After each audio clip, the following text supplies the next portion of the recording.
Pemirsa, Anda masih bersama kami di Metro Siang. Makna Idul Adha tidak hanya tentang bagaimana ketaatan Nabi Ibrahim kepada Allah, namun juga tentang keikhlasan hingga solidaritas sosial. Berikut liputan Iqbal Himawan dan Maulana dari Makkah, Arab Saudi untuk Anda.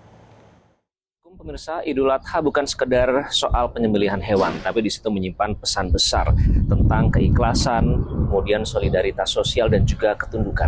Untuk menggali lebih dalam terkait dengan makna Idul Adha ini, kita akan langsung berbincang dengan Kiai Haji Ahmad Rosyidin Mawardi yang merupakan Ustadz Pemimpin Mu'tazam Mutamatur. Assalamualaikum Pak Kiai. Waalaikumsalam warahmatullahi wabarakatuh. Sehat Pak Kiai? Alhamdulillah sehat walafiat. Alhamdulillah, itu juga yang kita harapkan para pemirsa di rumah dan juga yang tentu saja akan menyambut Idul Adha. Pak Kiai, apa sebenarnya makna penting Pak dari Idul Adha itu sendiri? Ya, dari sisi nama Idul itu kembali Adha berkurban. Jadi kurban itu kan dilakukan setiap tahun. Jadi kalau ngomong Idul Adha itu kembali kita berkurban. Nah, di balik peristiwa kurban tentunya tidak bisa dipisahkan dari pengorbanan seorang nabi yang disebut sebagai bapak tauhid, yaitu Nabi Ibrahim alaihissalam, yang begitu diperintahkan oleh Allah Ta'ala tanpa syarat kemudian melakukan apapun. Mulai yang pertama, beliau itu tinggal di Palestina, kemudian diperintahkan oleh Allah Ta'ala untuk hijrah ke Mekah atau Bakah zaman dulu. Setelah sampai di situ, beliau harus meninggalkan istrinya dan putranya yang ditunggu-tunggu, yaitu Nabi Ismail dan istrinya Ibunda Hajar. Ya, setelah anaknya besar, kemudian diperintahkan oleh Allah Ta'ala untuk menyembelih. Jadi ada 2 kali minimal peristiwa yang dilakukan oleh Nabi Ibrahim yang menjadi suri teladan bagaimana yang namanya ikhlas, yang namanya Allah memerintah itu tidak perlu logika, tidak perlu dipikir-pikir, kemudian dilakukan. Demikian pula dalam riwayat Ibunda Hajar ditinggalkan itu sebagai manusia, beliau berat. Tapi kemudian bertanya kepada Nabi Ibrahim, apakah ini perintah Tuhanmu? Benar, ini perintah Tuhanmu. Maka kemudian Ibunda Hajar yakin bahwa perintah Allah itu tidak mungkin menzalimi beliau dan anaknya. Jadi inti utama dari Idul Adha, setiap tahun itu kita diminta untuk merefresh bagaimana kecintaan kita kepada Allah melalui bagaimana tanpa syarat kalau Allah memerintahkan sesuatu kita kerjakan. Nah, di Idul Adha itu dibuktikan dengan kita membeli seekor kambing, kemudian dipotong, atau seekor sapi untuk 7 orang dalam satu keluarga maupun patungan.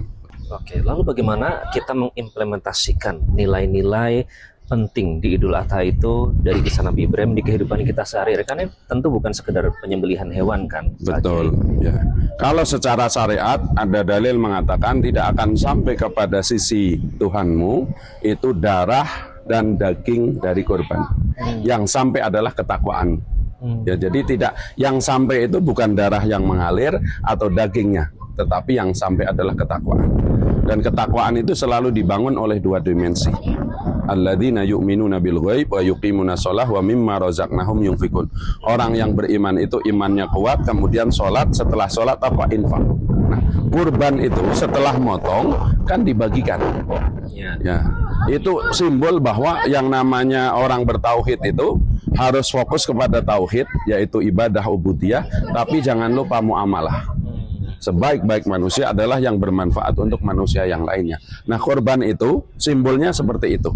Kita mengeluarkan dari tabungan kita, kalau itu 3.500.000 misalnya, berarti sehari ya, atau sebulan ya, kalau 360 hari berarti kita menyisihkan sekitar 10.000 ya, atau 3,5 juta kan, berarti kan sekitar 10.000. 10.000 itu kita niatkan setahun sekali kita berbagi kebahagiaan kepada orang yang jarang ketemu daging. Maka yang berhak menerima daging itu justru orang yang jarang makan daging. Kalau orang yang sering makan daging ya mengambil berkah. Nah, itu juga kemudian bagaimana kalau kita menjadi panitia kurban itu prioritasnya itu justru orang yang jarang makan daging. Jangan sampai mentang-mentang kita panitia kurban, justru kita ngambil pahanya yang paling gede, mengambil bagian yang penuh dagingnya.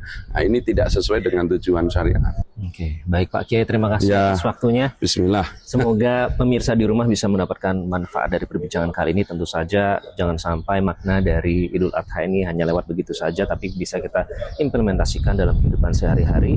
Jadilah pahlawan, jadilah manusia yang bermanfaat, dan jadilah yang terbaik bagi Allah Subhanahu wa Ta'ala. Demikian, kembali ke studio. Jelajahi cara baru mendapatkan informasi. Download Metro TV Extend sekarang.